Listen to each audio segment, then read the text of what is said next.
computer. Okay, hello everybody. I am Michelle Stuchel, and welcome to our Thursday night book study. Oh, am I glitchy? Okay, my camera froze. Well, we are on chapter 4.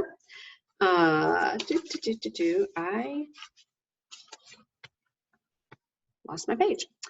Chapter 4, promoting products. And we really started to get into the brass tacks of how do you build a business. You know, the first 3 chapters of this was all about why and the benefits of network marketing and mindset and belief. And I really hope you guys have been reading your why. You know, all that hard work was not without a reason. There's purpose in that hard work. And let that fuel you. Let that motivate you and push you on. So when you read this chapter, and I probably should have said this earlier, but she talks about, I mean, the way that their business is structured. Excuse me, I'm drinking sparkling water and carbonation makes me burp, so I apologize in advance. Anybody can do this. You know, she talks about the difference between distributors and customers, but we are in such a fabulous, fabulous business.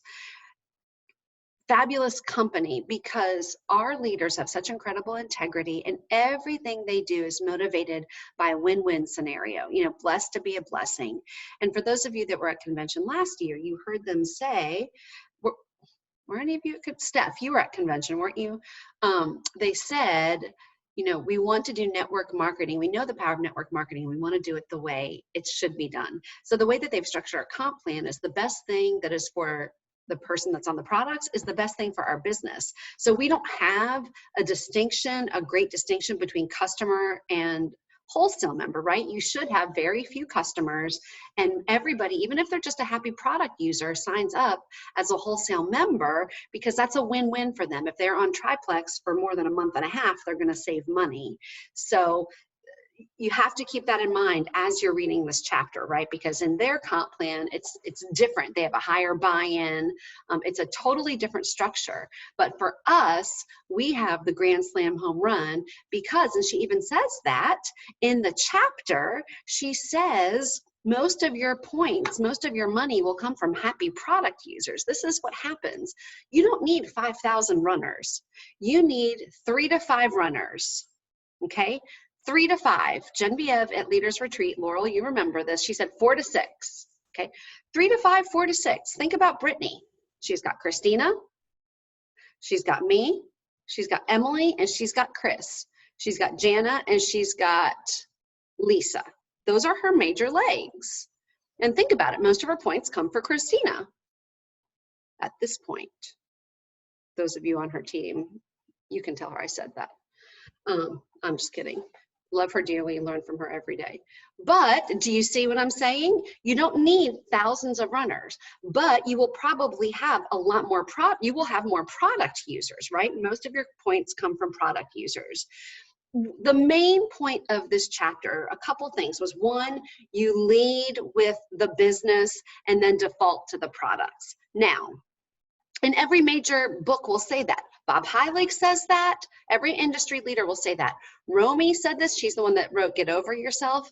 Now, in our business, like Brittany will often lead with the products, and then, but she'll never stay there. The key is you never stay just with the products because you can never judge, right? You don't know what someone is going through, whether they look like they need an opportunity or not. You always incorporate the opportunity, right? Always, always, always. So, always include the opportunity. Let's see, it's 9:07. So she talked about customer volume, slightly different again, because everyone's gonna come on with us unless they just want one product, which is very rare. They're gonna be a wholesale member, right? So 3 ways customer volume is created. People that are loving their products, right?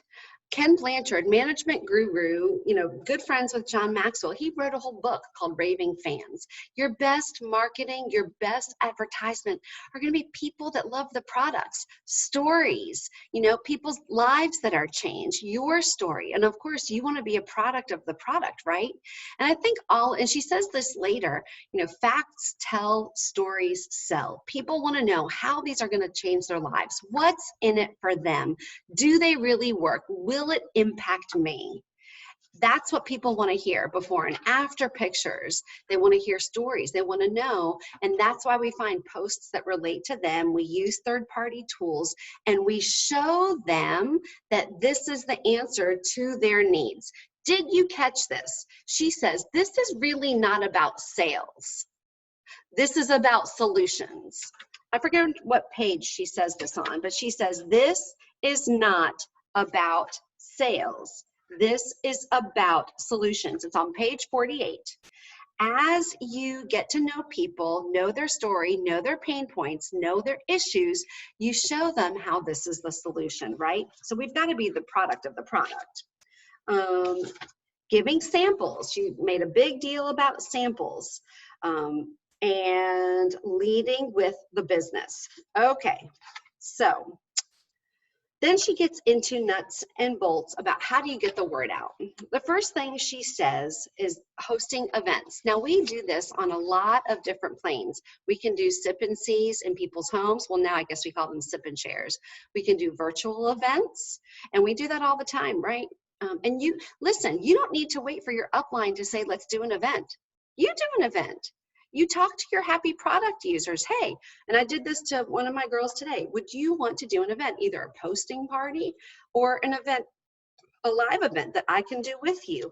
But what she says I love, she says, I would rather get in front of 10 people than one person any day of the week. And let me tell you, they are effective. When I decided to start sharing, and I was still very, very nervous, I had an event at my home, and Brittany and Fallon came and shared their stories. There was 12 people in the room. 7 signed up that night. You cannot underestimate the power of an in-person event. In-person events are incredibly powerful. Even if it's a seed, it's incredibly powerful. And online events, now we have no choice, right? Very powerful too, because there's something about contact, right, and connection. Okay. She talks about customer appreciation, doing things to give back to your people, thank you notes. How do you show appreciation for your people? Do you write them thank you notes? I'm preaching to myself. Do you ask them questions? Do you remember their birthday? Do you check in on them? Do you follow up? Does this remind you of a book that we just read? Anyone? Ninja Selling? Are you following up with your people?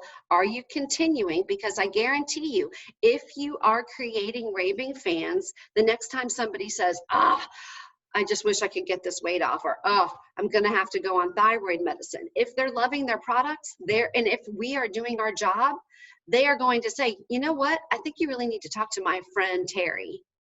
I think she can help you, right? And samples, giving samples. Give samples, give a stick pack.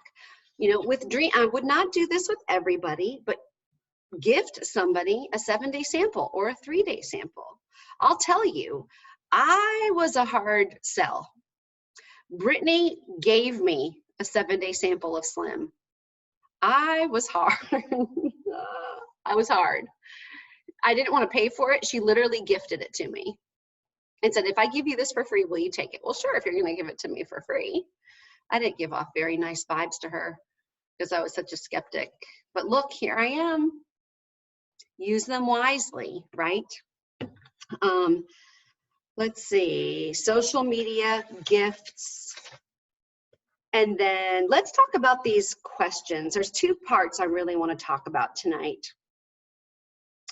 We talked about solution, we talked about the best part, and let's talk about these brass tacks, and then I want to talk about retention and raving fans and keeping good customers. So this question, number 1, out of the information shared, events, leading with the business, asking for referrals, that's a huge deal, asking for referrals, samples, What is the easiest for you and what's the most challenging for you? Please unmute yourself. And for those of you that have not answered before, I really want to hear from you.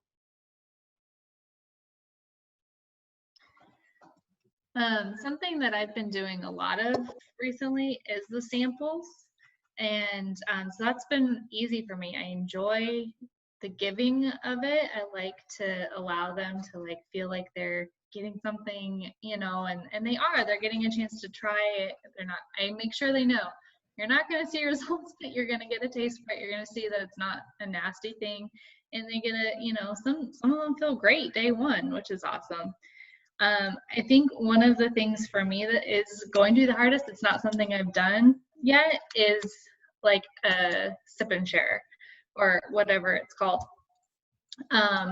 Just getting in front of people is hard for me, but I agree with her. If I can spend my hour talking to 10 people, then that is a great use of my time. And so it's something I really want to do. It's just something that's probably going to be one of the harder things for me to do. Well, that reminds me of Amber Miller. So you're in pretty good company. She said she literally threw up before she did her first speaking event, like a sip and share. Literally threw up. But you know, youngest diamond at age 26, I'll take a couple throw ups. Sure. I agree with Laurel. I think the sample part's the easiest. The sip and share, as far as doing it virtually, I haven't done that yet, but we did have one in my house way back before Rona hit. And it went really good, I thought. A lot of people showed up for it. It was a lot of fun, but Christina hosted it. I mean, like, was the speaker person, so that hasn't been turned toward me. And I feel like I'm a very outgoing, extroverted person, except for when everybody's looking at me. And then it's like I crawl into this little, don't look at me, don't look at, you know, kind of thing. Like, I see you, but I'm not looking at you kind of thing. I don't know why. That's so weird. Because remember doing that when I was growing up. I was always front row on, you know, dance, when we did dance recitals and all that kind of fun stuff. But as an adult, even taking communication classes in college, I don't, it's just weird. I don't know. It's just, I feel the same. It makes you want to feel like you want to throw up. So that would probably be one of the hardest things. But I think once I did it and got my confidence in it, I think I'd be A-okay. Kat and I have talked about doing a sip and share, and because we're together, it's like I feel it'd be a little bit easier, the both of us standing up. I would probably ask Jackie to be on the Zoom with us. Or the Facebook Live, whatever it is. But we've talked about it. We just haven't put it on the calendar yet. But that definitely is on our radar. I have done samples, but I haven't gotten it. Nobody's signed who I've sampled, and it's confusing to me because I'm like, okay, you've tasted it. It's delicious. You know what next? And either they're on a ton of medication and they need to talk to their doctor once the quarantine is done or what. It's like, so anyway, so I'm hoping that continuously that will come to fruition, that will bring some joins, because I'm definitely not giving up on that. I think it's a fabulous idea. Well, I agree with you, Nancy, and I can think of like 5 people off the top of my head that I sent samples to that still haven't joined like a year later. Remember, it's just another tool in the tool belt, and it's our job to keep following up 8 to 12 to 15 times. You know, that's one of the reasons Christina and April's teams are blowing up, because they follow up all the time. Most of the time, joins don't come after 1 or 2 asks. So it's just another tool, just like an event is another tool. And you just don't know where in that person's timetable you're going to hit them.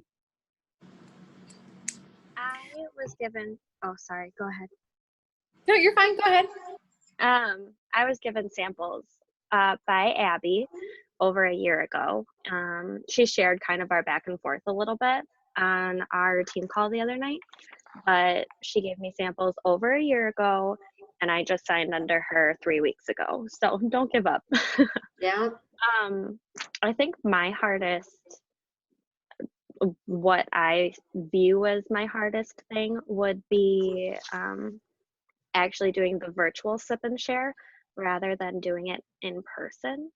I am a very big people person. And I think staring at myself in a camera as I'm trying to tape something and spit out information and connect with people that I can't see their faces terrifies me.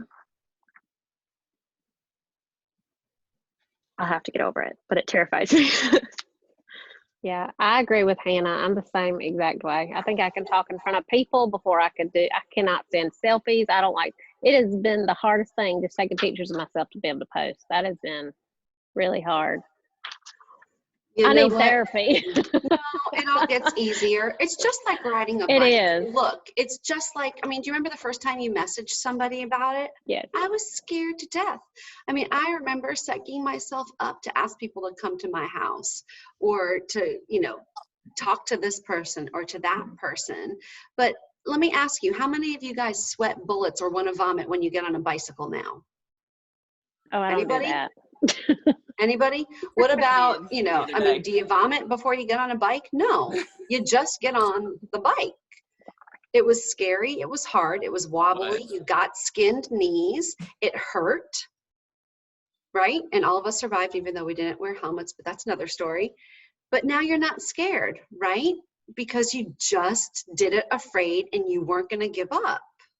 And it's the same thing with every new skill that you learn here, whether it's recruiting or retaining or reaching out to someone on your chicken list or doing an event or talking. There's layers. There's all, I mean, the first time Brittany asked me to do a sip and share, she wanted me to speak. I was like, you've got to be kidding me. And then it was, okay, you're going to do this by yourself. And okay, you're going to do part of this on team call. And okay, you're going to do, guess what? Your call is Pink Power Team too. What? Okay, now you're going to do this. What? But you just keep going and you do it afraid, and that's how we grow. You don't get muscles by lifting the same weight. That's not growth, that's maintenance. And none of us want maintenance. You're not here on a Thursday night because you want maintenance. You want to grow. So that's what it's about. Let's talk about, I want to talk about, because these questions were just, I wanted you to start thinking about what you're doing and what else you could do to get out of the box, you know, to expand, to give you more tools, right? But the two other things I really want to focus on tonight is referrals and then retention, right? She ends talking about retention. Let's talk about referrals, because this could be something else that you may have a little fear attached to. I know that I did, because say you've got somebody, no, I don't want to sell, no, I don't want to be a part of it, but they love the business, right? This is somebody, and Sarah Robbins has made millions of dollars by asking for referrals. And there's nothing wrong with that. How did I find my hairdresser? It was a referral. How did you find your doctor? It was a referral. How did you find the best restaurant that you've ever had? You asked, where should I go when I'm in Arizona? Do you see what I'm saying? Everybody asks for referrals. So you shouldn't feel bad about that.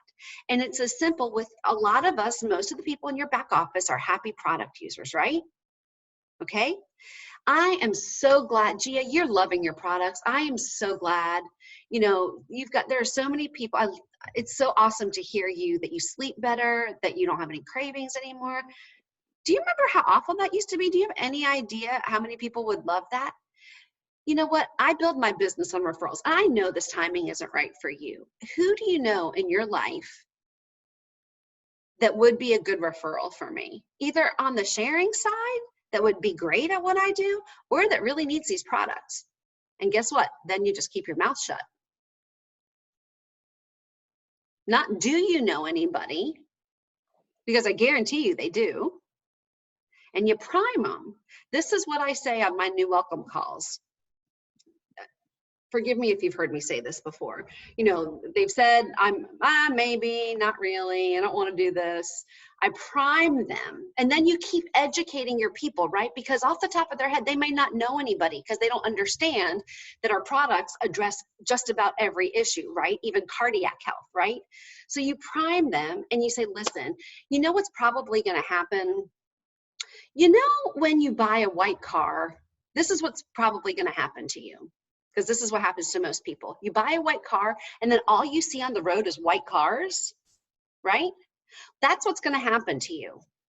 You're going to start hearing everybody's issues, and people's names are going to start coming to your mind. Oh, this person, just said that they have gestational diabetes. Oh, this person has thyroid issues. Oh, this person is on cholesterol medicine. This person's on blood pressure medicine. This person has an autoimmune disease.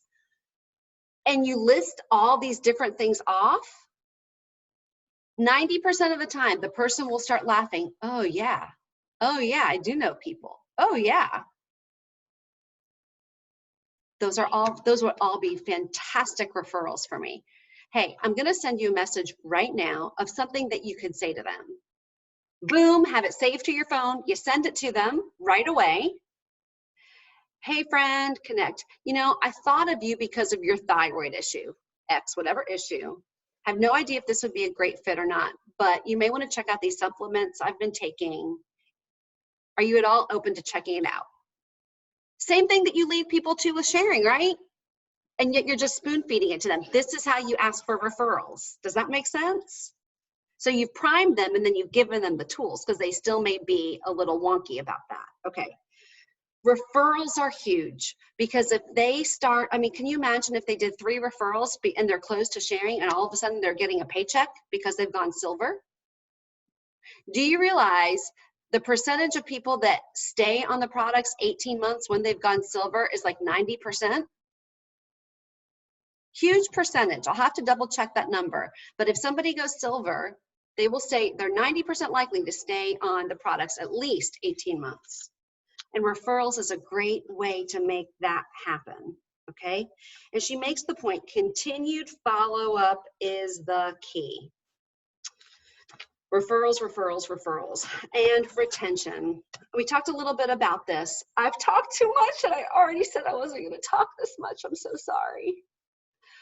So I'm gonna shut my mouth and I wanna hear from you. What stuck out to you? I wanna know like the #1 nugget that stuck out to you that you are going to implement this week.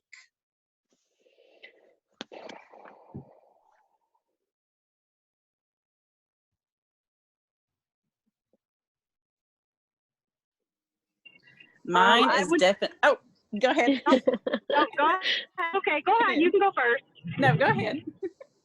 Well, I'm sorry I'm driving, so my video has to be off because I probably shouldn't be doing this when I'm driving. But I would have to say for me, it's just good follow-up and good customer service. You know, once they get the products, we need to follow that post of Emily with the 4 touches. I think that's super important, and it's something that I know I need to work on. So for me, I think that's good for retention is we just need to follow that system. Steph, I totally agree, but I'm gonna say one thing. Do not use the 4-touch method. Use the 10-touch method.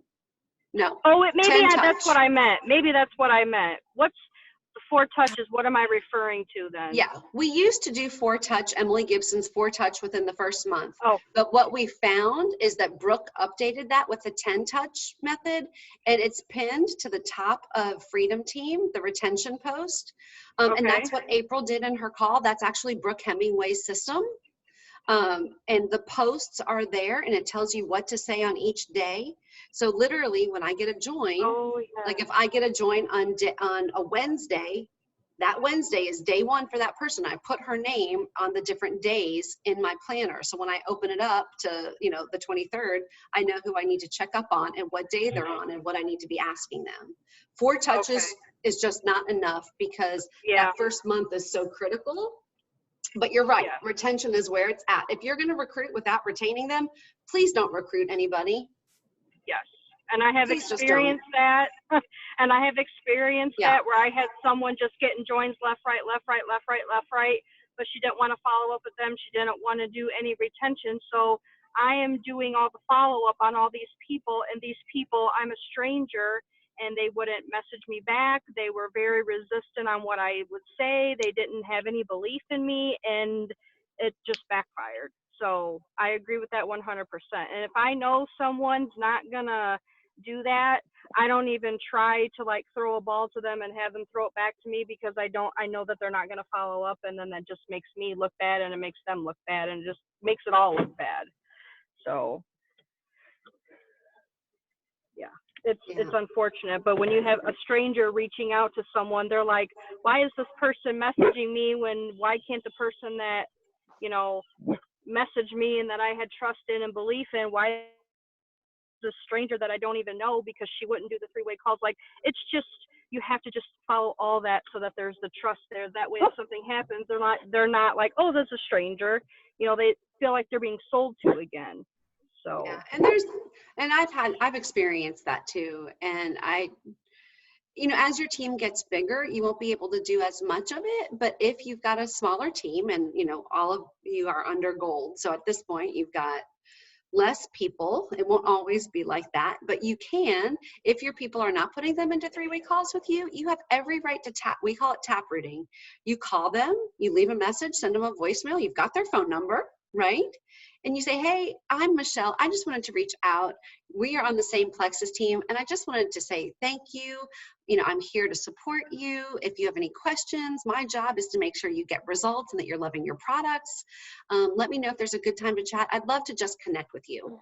Done. And so you start that from the beginning if your person's not putting you in a three-way. And then you can build that relation. At least you've done something, right? And if they don't respond, they don't respond. But you never know who's going to bite. So, okay, who else? What else stuck out to you and that you want to implement? So I was going to say the same. Oh, sorry. Go ahead. Okay, I was going to say the same thing as far as the follow-up. I was on another team before I joined this one. I actually started 2 years ago, and it was a lady at work who had, after I had my first little one, had gotten me on, and she really, other than watching videos, didn't really know about the business. And, you know, when I joined and I had started taking the products and I was really loving my results, like 3 months in or whatever, I told her, I was like, well, I want to start sharing too.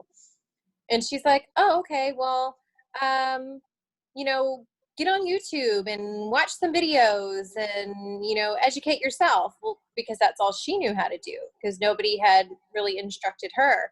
So I never really knew how to do all of that. And I did get 2 or 3 people under that were interested in the products, you know, had bought underneath me. I didn't know how to follow up. I had no idea other than like, oh, they bought the product and here it is. So I'm learning so much, and it's so important, and I'm so thankful to be on this team now, and all of the trainings that are provided, and, you know, all of those kinds of things. But that's the number one thing that I got out of this chapter was, you know, how important it is to follow up. And it's not scary. You know, they've already bought into you. You've already been chatting with them. You already have a rapport with them, you know, and you're just following up saying, how are you loving it? What's going on? How can I help you? You know, all of those kinds of things. But I just didn't know to do that before. And it's such an important thing. Yes. So that was my number one takeaway.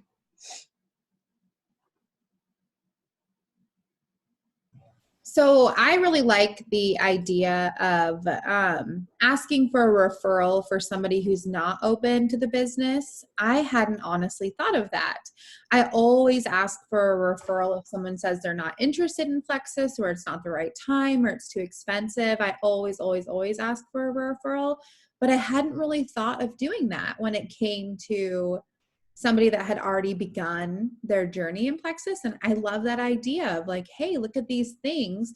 Because I even have had a few people that I have asked for referrals that weren't interested at all in Plexus, that have been like, okay, maybe I do want to hear, you know, when you do bring up these specific issues that could necessarily help you in your life. But I love the idea of like kind of almost slowly easing them into sharing, because Plexus is so different than most of multi-level marketing businesses, because we truly do heal people. Like, we change lives. And so I like the idea of like slowly getting them into that sharing, because it is an opportunity that's incredible. I really like that.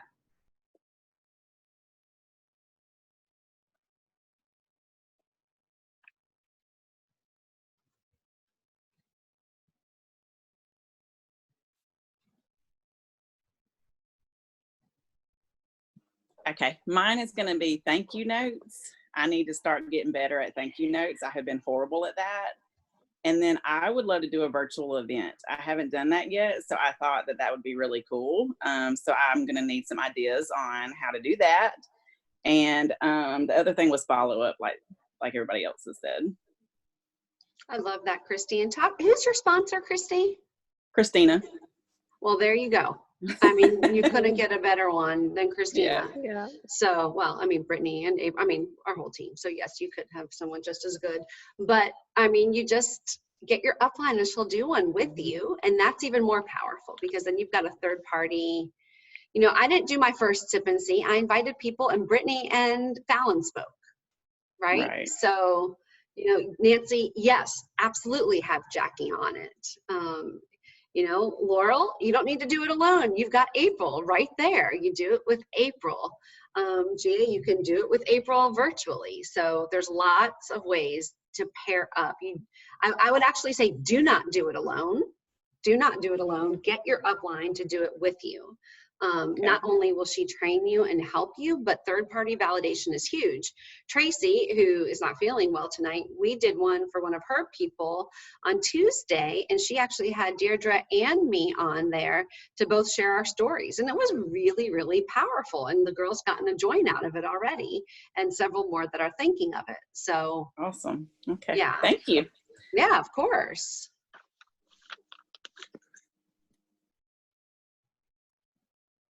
Okay, it's 9:34. Here's another way that you can ask for referrals. And I've done this if people are not willing to do like an event or give you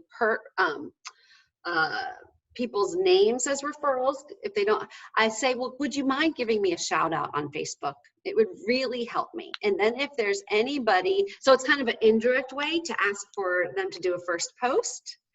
And I've had like 3 or 4 people do that for me. And if they don't do it right away, I'll ask them in another like month or 2.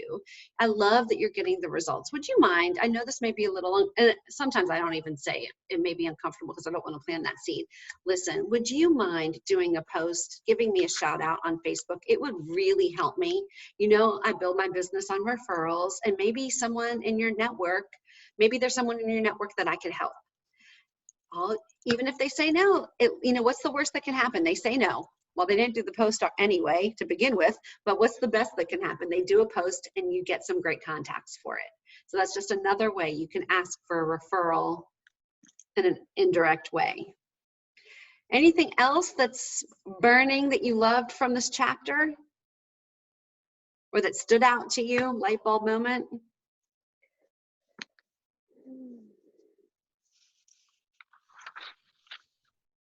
I need to do thank yous. That was something that stood out to me too. Is, you know, I think about like when you order things online from Etsy or like your favorite t-shirt lady, and you go and you pick it up and it's cute, neatly wrapped, and it has this super cute handwritten, not typed out, but handwritten thank you note in it, and it's, you know, something like, oh, thank you for supporting my small business, or, you know, something like that. Or I even, this past year, one of my friends sells Beauty Counter, and I had ordered something from her at some point in time over the last year. And Thanksgiving rolled around, and she sent out cards to everybody, cute little pictures of her and her family, and it said, thank you so much for supporting my business, and it had, you know, like a 10% off, or I don't know, something like that on it. But, you know, it was just a thank you for like over the past year buying something from her, supporting her, you know, just another way, like even if she hadn't talked to me in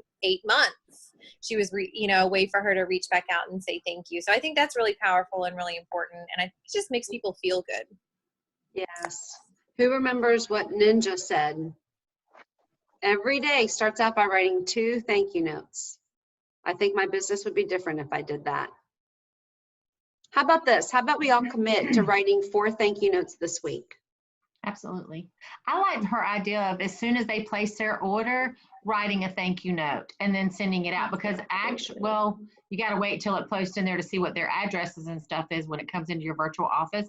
But I kind of like that idea better than just kind of waiting until they started their product. Because I mean, I haven't been 100%, but I have sent out some thank you notes, and I definitely got to be better about doing all of them. I'm going to need to catch up. But I did like her idea of, you know, thank you for starting this journey. And then even taking that further, maybe even after a couple of weeks or even after their first month, you know, like just, you know, thank you for trusting me with your health journey and how awesome, you know, you're saying, you know, just whatever, making it just really personalized toward those people or whatever.